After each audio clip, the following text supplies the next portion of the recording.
Hello everyone, what's up? Prince1215 here with another video review. Today we're taking a look at Transformers Studio Series number 92, Deluxe Class Crosshairs from Transformers the last night. Yay! But anyway, before we take a look at the toy, let's go ahead and take a look at the box. So here is the box. As we can see, Crosshairs is the main character here, and I will absolutely be struggling this entire video to be calling him Crosshairs and not Crosshair from the Bad Batch. Thanks for that, Star Wars. Anyway, so as we can see, here is Crosshairs doing his thing with his blasters. He is from Transformers the Last Night. Can we just squiggle that out and make that Transformers Age of Extinction? Because I actually like that movie a lot better, and it's not like the car design is really all that different.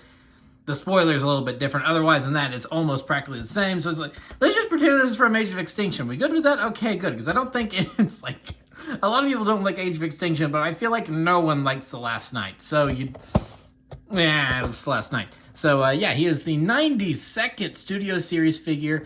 Wowza, it's crazy that we're that far along in Studio Series. There's 92 of these guys. Actually, there's more if you count 86, but Studio Series 86, because there's like 12 figures in that subline now. But let's just not talk about that. Mainline. This is Mainline Studio Series. So yeah, as I said, Studio Series.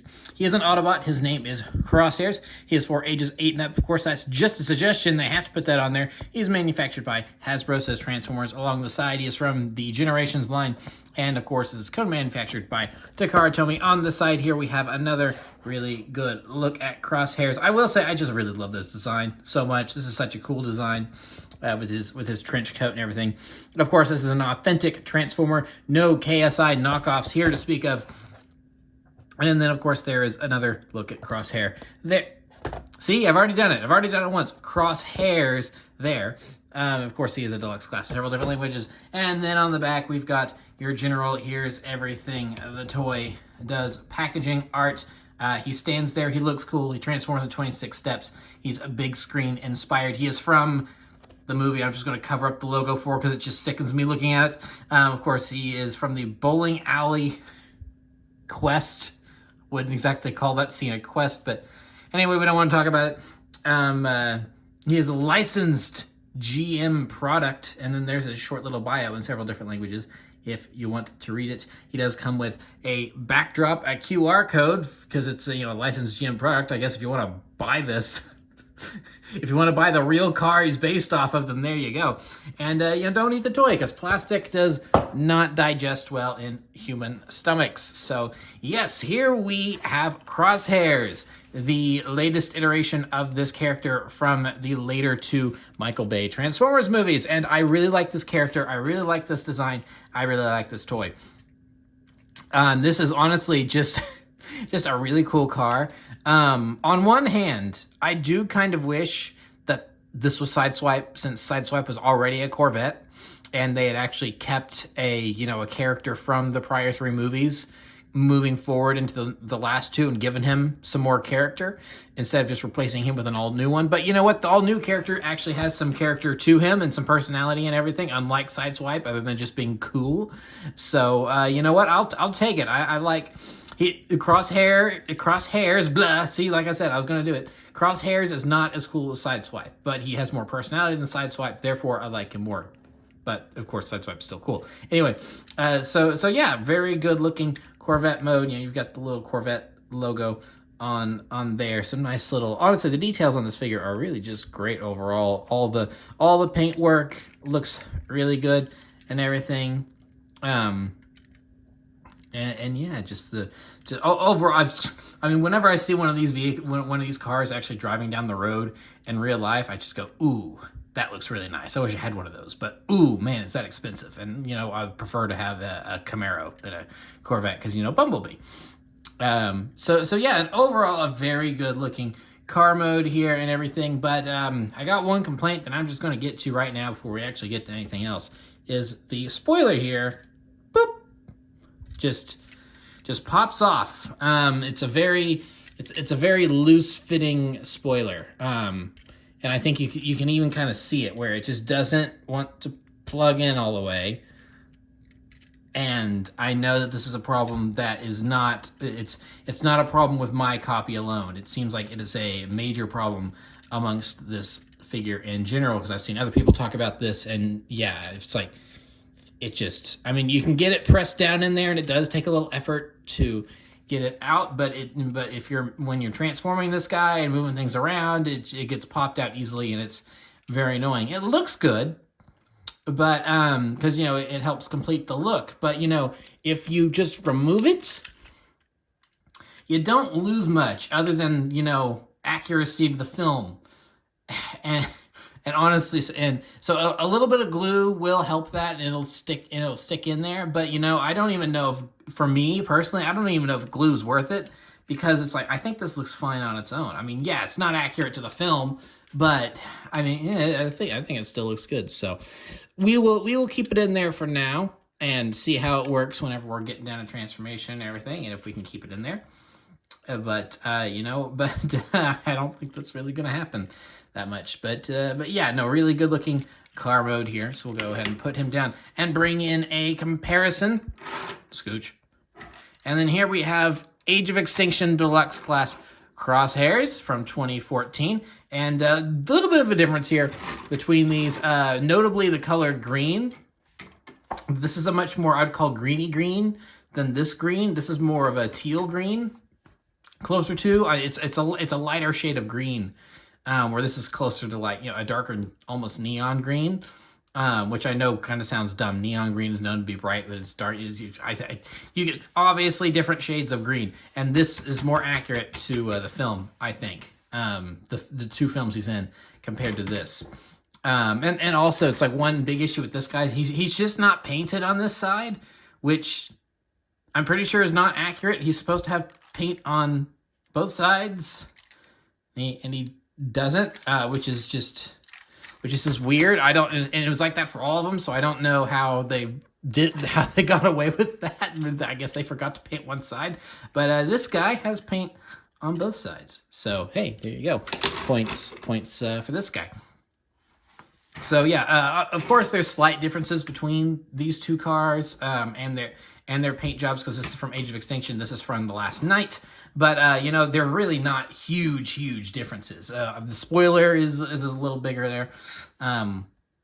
But overall, I think in terms of how it's like, this is not as big as, because this is actually kind of a chunky boy. This is actually a little bit of a chunky boy looking back. It's like this feels like this is a nice large toy holding it in your hand. A little bit of a chunky boy. This is a much more sleeker, smaller, condensed down version of the toy, because of course he has to be in scale with the other figures from the line, because that's a big point. That's one of the things that they try to do whenever possible with Studio Series, is make things be in scale within reason, of course.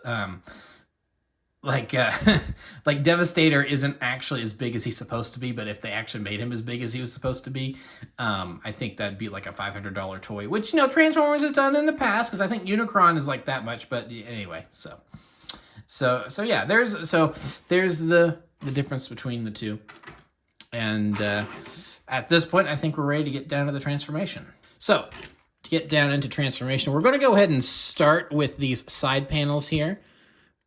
Just grab them, and one thing I do like about this guy is that he tabs in really well, because there's lots and lots of tabs here, and for the most part, I think everything tabs in pretty well. So go ahead so you can just kind of get things started here.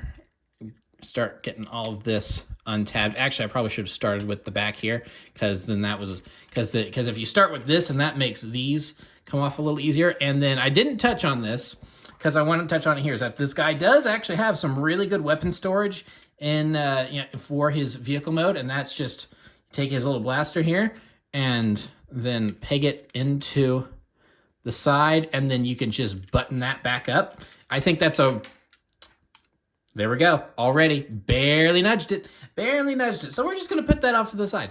But I think that's really good, smart weapon storage. It works exactly the same way when you get to robot mode as well, which we'll touch on here in a moment. But for vehicle mode, vehicle storage, I really like that a lot. And it not only does it fit the character, it's accurate to the film. I'm pretty sure. And you know, it's just smart for the toy. So yeah, we'll go ahead and get these panels moved out of the way like that, and then we'll go ahead and make sure these are untabbed and moved up a little bit there, and then we'll just take this front section here and pull down on the feet, because the feet tab in if it wants to show it. Oh, there we go. Yeah, moving my hand allows some light to shed through. The feet tab in there. You can see that one tabbed in. Remove that. The feet are all done. And then we can just take this entire thing here, if we can get this panel out of the way, and basically just, that's a whole giant panel in of itself. And then the arms are tabbed in back here, and then we'll just untab them. As you can see, there's some little posts on the arms, and they just go into there. This one's still tabbed in. Move it off to the side here. Just get these turned around and pointed down for now. And then we can basically move this entire section of the backpack here like so, and then we'll return to this in a moment. For now, let's focus on the rest of him. So, you know, here are his arms. We can get these hands flipped out. Maybe if I can get my nail under there to get the, I know this is a really great view right now. Come on. Come on, hand. Move, hand. This is not a figure problem. This is a me problem with the lack of fingernail. There we go. Finally got that. Okay, so one hand removed, flipped out, and then the other one, again, this is just lack of nails, fingernails on me. I mean, you can even see there's that little indentation there that's supposed to try to help with this. And, oh, there we go. No, actually, I got it. I got it with the little thing. So it does help. It just takes a bit of doing if, you know, you don't have, if it wants to focus on my nails, or rather lack thereof. So, so yeah, there we go. So for now, we'll go ahead and flip these up so we can access the legs a little better. So here are the legs. I really like the legs. The legs are really cool. You just bend them up like this, and then, boop, there's going to be, you're going to feel a small little pop there. Same thing over here. And then those are now in position, and then we can just take the feet and get them positioned like so, and then flip these panels down. And then basically, we've got his robot mode done, with the exception of folding all of this stuff up. So now what we can do with this is that, if you'll notice, there's this little piece right here. So this whole back assembly is actually on a ball joint. So let's just get this out of the way. There we go. That's all folded down like that. And then we can get these turned around. And then there's several different things we can do with these back panels, which I'll touch on here in a moment. But if I can make sure that they're out of the way, because then this entire, there we are. There we are. Oop. Well, I was going to touch on that later, but I went ahead and popped it off right now. So, you know what? I'll just leave that on the floor for right now. And then in the meantime, we'll just get all of this folded in like such. And yeah, there is basically Crosshairs in his robot mode. Now, as we have seen in the process of trying to get this all flipped around and everything, this entire section has popped off. Now, at first, you might think that this is a problem. You know, this is a design error. It's like, why did they put a ball joint on there? Because it's going to pop off easily. It's like, this is actually purposeful. It's not parts forming, where you could, if you could manage it, and you can easily manage it. I was just having I was just getting those flipped around, those back panels flipped around a little too early, so they got caught up and this popped off. So it's not difficult to manage. But if you can manage it, then you can just fold, and I'll show you here in a bit, you can get this all folded up onto his back. But if you want to make the design a little bit more sleek, you can just completely remove it, which I think is a nice touch, honestly. So we'll just go ahead and fold this up as it's supposed to be. So that just folds down, and then this just folds in. I think this actually needs to go in second. And so then, yeah, there's basically, you know, the whole front of the car. Oh, hold on. Just go ahead and get this pop back into place. There we are. And then, yeah, so that's basically the whole top and, you know, front of the car on there, and everything. And then we'll just kind of get these positioned a little bit. And yeah, so there we have Crosshairs in his robot mode. So I guess if you want to get technical, this is just one of his robot modes, because like I said, you can kind of do different configurations here with the panels, and kind of work them however you like. So this is one way to make him a little bit more, you know, a little, you know, thinner is not the right word, but, you know, it's like, you know, it's like to where he doesn't have a bunch of giant gaps in the back, because with this on here, he does kind of have a bit of a hollow back, but removing it does give him a little bit more of this more sleek silhouette like he has in the films and everything. So so this is a really cool way to do that. And we can come back to the weapon storage here. As we can see, the tabs for his blasters aren't just right there, so we can just fold those out and plug them in like that. So, and of course, since, you know, it's supposed to be, you know, like his trench coat, you can have it, you know, unfurled and put it around in a bunch of different positions like that. So that's one way you can do that. Another way you can do this, we'll just go ahead and flip all this up, is you can basically do the same thing, but if this wants to work with me, am I gonna have to do it like this? I think I'm gonna have to maybe do it like this. Is you can basically do the same thing, but just reverse it. This thing's really getting in the way for me right now. Come on. Here, let me take the guns back out, because I'm pretty sure you're able to. There we are. Okay, I've got that one around. Now let's get the other one around. Okay, I've got, finally, I've got them around now. So then they can go behind, and you can have them like that. It's just, you just have to be smart enough to be able to do it. And obviously I'm not smart enough to do it. So this is another configuration that you can have Crosshairs in. And I think this one is actually my favorite, because it has a little bit more of his back showing.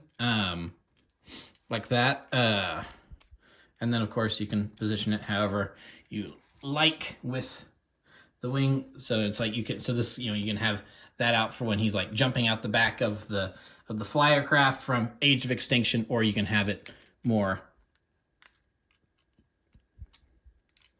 tucked in like that.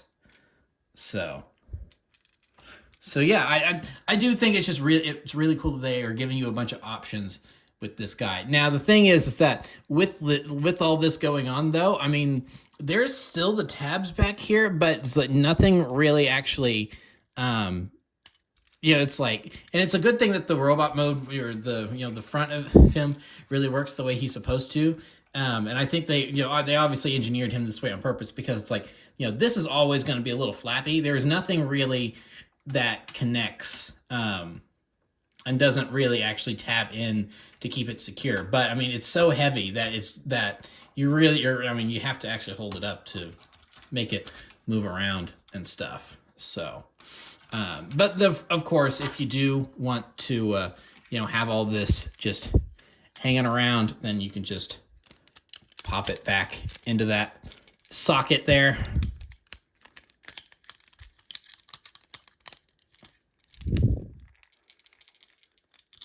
Now, the only thing about this, though, is that since I've had this guy, I've been messing with him, I've never actually been able to get this pop back in while he's been in robot mode. I've had to be in transition to getting him into vehicle mode to get this pop back in. I think it has something to do with this piece kind of being in the, and there goes the spoiler again. I think it has something to do with where this piece is in relation to the ball joint piece. I think that gets in the way of getting it tabbed in place properly when it's in robot mode. But then it moves down and it moves out of the way when it's in vehicle mode, so you're able to actually pop it back in there. And then, like I've said, this will stay. This will stay in place even in robot mode if you don't accidentally pop it off like I did. So I'm going to go ahead and leave it off just so we can continue with the review and everything. But no, it's like, yeah, if you want this on here, then it's just all going to be kind of hanging off the back like that. And it's just a little bit ugly if you do it that way. So we just won't do it that way. And I guess you could have that put up like that a little bit. Now, hold on. Why is this not sitting flush now?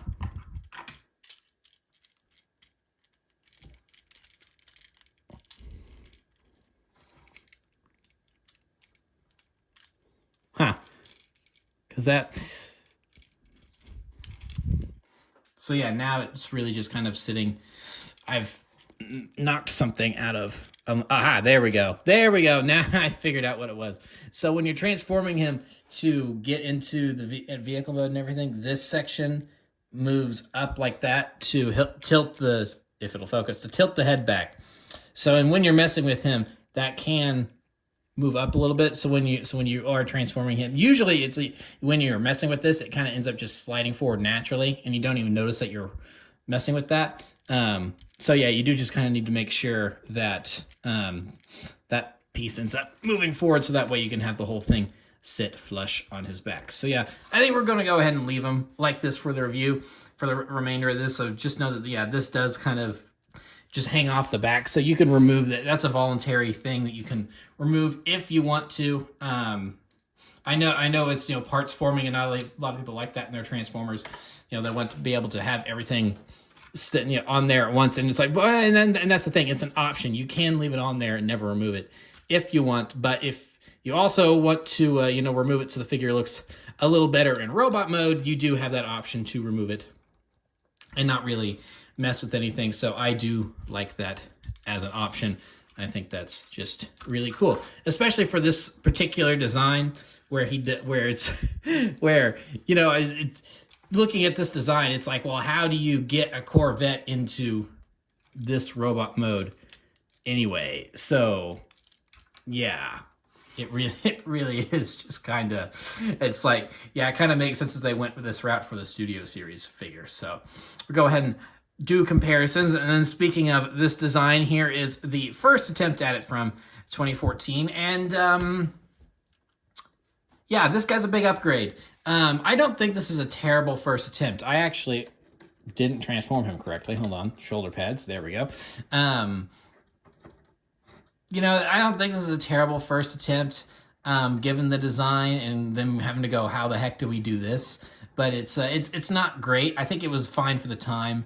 But now, with what they're able to do with Studio Series, there's like so much other things that they can do. And we get this as a result, which I'm much happier with.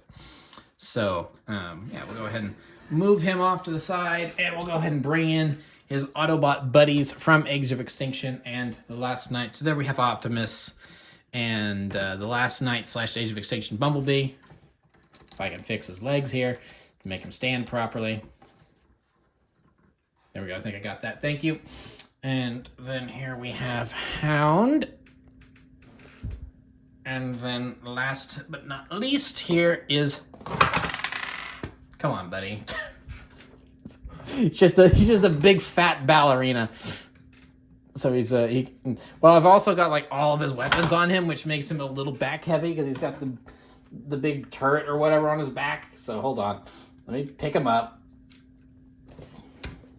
There we go. Now he's staying.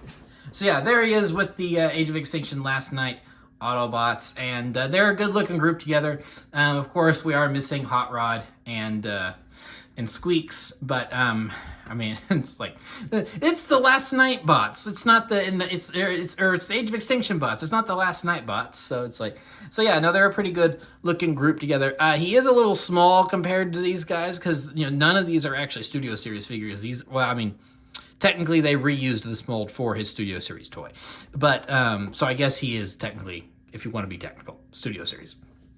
But these three guys have not seen releases in Studio Series, at least in these forms.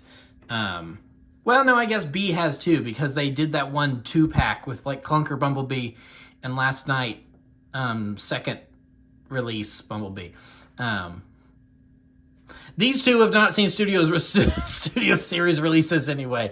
Optimus and Hound have not seen Studio Series releases. But even then, they're Voyagers. They're supposed to be taller anyway. So, so yeah. And of course, last but not least, he does come with a display in his box, which is just, there's no plastic in it. But yeah, he does come with a little display if you want to use it, which is cool. I really like that they do that. So yeah, that's pretty much it for Crosshairs. And he's a pretty good figure. I like him. He's a little unorthodox in how they do things, because I guess just to have all of them in here, there's his other bit.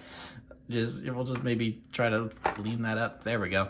So yeah, there's his other little bit. I think he's a really good looking figure. Like I said, unorthodox, but I appreciate that, you know, they kind of thought outside of the box, and, you know, they didn't, and, you know, they managed to trim down on him and everything, and really work with that sleek design and everything, to where he didn't have a whole bunch of stuff just hanging off of him, kind of like this guy did.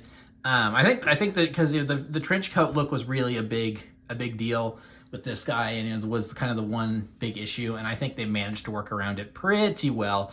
If I do have one complaint, is that he could just use a little bit more paint in places such as his toes. His toes could use a little bit more paint, and there's like one or two other small areas, like on his shoulder pads here, like those little rivets there. Those could use a little bit of paint. But you know, otherwise, it's like the guns look good. It's like otherwise, I'm pretty happy with how this figure turned out, minus the spoiler. But again, that's just like I mean, that's just like a small little bit of glue goes in there, and that's gonna you know, fix that up. So otherwise, it's you know, he works pretty well.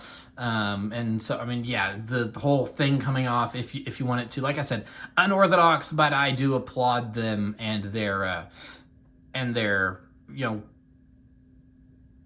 engineering skills of figuring out a problem like that. And you know, honestly, it's a pretty simple solution to be able to figure that out. It's like, well, I mean, and it's not we force you to do this every time. It's an optional thing if you want to make your figure a little bit sleeker. And if not, then because for displaying him on my shelf, he is going to have that backpack on there, just so that way there's not an extra piece hanging off of him.